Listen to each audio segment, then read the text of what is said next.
Okay, Lindsay, 我係香港人. People would say, oh, where are you from? And I say, Hong Kong. But where are you really from? I don't know what you want me to say. I think of myself as a Hong Konger. Hong Kong is definitely my home.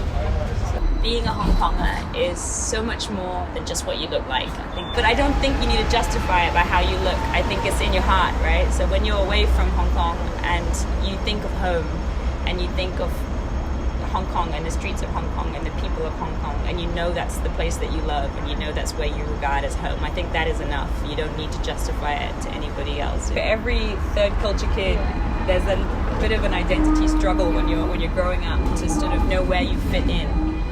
But I think it was almost giving it a term like third culture kid. It helped because it gave you a sort of category to fall under. And I remember one time it was like Chinese New Year and my auntie had made us like a giant lobako, and then I was like making the lobako, like frying it, and my Western friends were like, what is that? But when they tried it, like they loved it. So then my mum came home and she saw like me and all of these like blonde-haired, blue-eyed kids eating like lobako around this table. She was like, this is so funny. I think that image of people from all around, you know, different cultures, different nationalities, coming together and like eating lobako like it's no big deal. That was like the epitome of third culture kids in Hong Kong. And as I grew up, I noticed more and more of these types of places and markets disappearing because of, you know, modernization or gentrification of Hong Kong. And that's when I knew that I wanted to sort of document these old style Hong Kong things before they disappeared.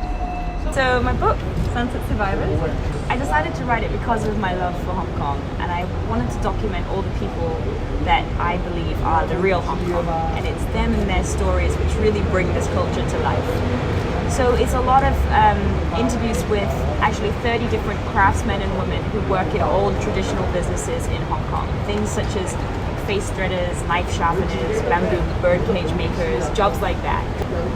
I got introduced to a lot of industries which I didn't even know existed in Hong Kong. I really enjoyed meeting the letter writer. He works in the jade market in Yang Ma Tei. He knows that his industry is on the decline, that there are no more letter writers in Hong Kong other than him, and there's actually only 6 letter writers now. But what was interesting to me was asking him why he continues to do it when his family have told him that he doesn't need to work anymore. They urge him to retire.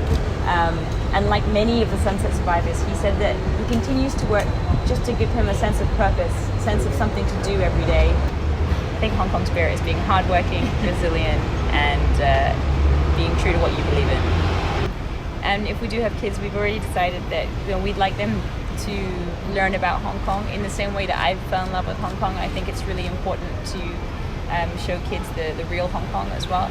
And also, definitely 100%, I will put my kids into some form of Cantonese speaking, kindergarten or whatever, so that they can speak perfect Cantonese. I think as soon as I do speak Cantonese to Hong Kong people, there's an immediate bond. They realize that you're not just like a tourist or something like that. I really like in Chinese where you say like, 徐仙我, like, but Hong Kong people like to directly translate it into English, so a lot of my friends are like, laugh die me, and I'm like, this doesn't make any sense in English, but I know what you mean.